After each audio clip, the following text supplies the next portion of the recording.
Nitish Kumar coming out and saying that JDU-BJP ties are not good at this moment. So that admission has come in. Nitish Kumar also saying that they want to be in an alliance with us, but they are creating difficulties for us. Let's listen in.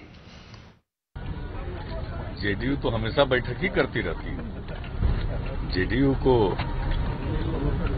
कोई अलग से बैठक करनी है इसकी जानकारी मुझको नहीं है।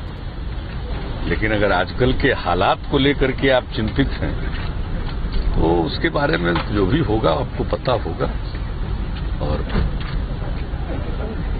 जो आपसी चर्चा का नतीजा निकलेगा उसको तो बताएंगे ही आपको। क्या ये सच है कि बीजेपी जेडीयू का गठबंधन खतरे में है? 17 साल पुरानी दोस्ती अब टूटने वाली है। नहीं, अभी तो ऐसा आप बिल्कुल एक बार ही फाइनल स्टेटमेंट दे रहे हैं, लेकिन अब जो हालात हैं वो कठिन है और इस कठिन हालात से में क्या करना है इसके बारे में तो अब फैसला करना है। अब जो हालात है चारों तरफ से सब लोग बात कर रहे हैं, एक तरफ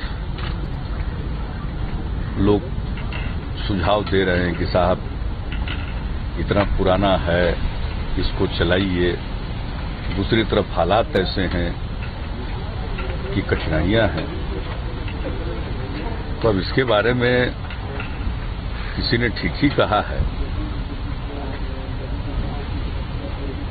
दुआ देते हैं जीने की, दुआ देते हैं जीने की, दवा करते हैं मरने की। दुश्वारी का सबब यही है।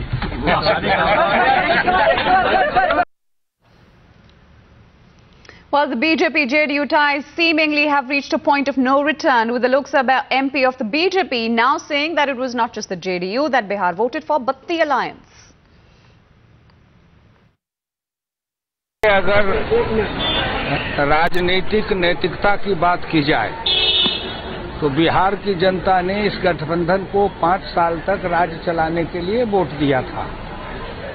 हर हालत में नीतीश कुमार का भी ये नैतिक दायित्व बनता है और भाजपा का भी कि दोनों मिलकर 5 साल पूरा करें।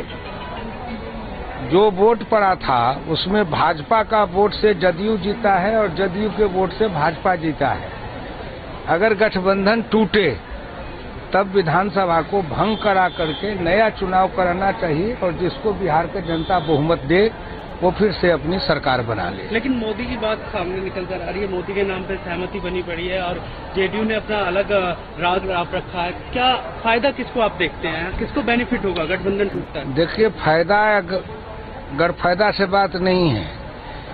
बिहार में जो सरकार चलाने के लिए एजेंडा बना हुआ था या दोनों के बीच में न्यूनतम कार्यक्रम बना हुआ था और बिहार का विकास हुआ है, तो उस विकास में जितना ही योगदान नीतीश कुमार का है उतना ही सुशील कुमार मोदी का भी है।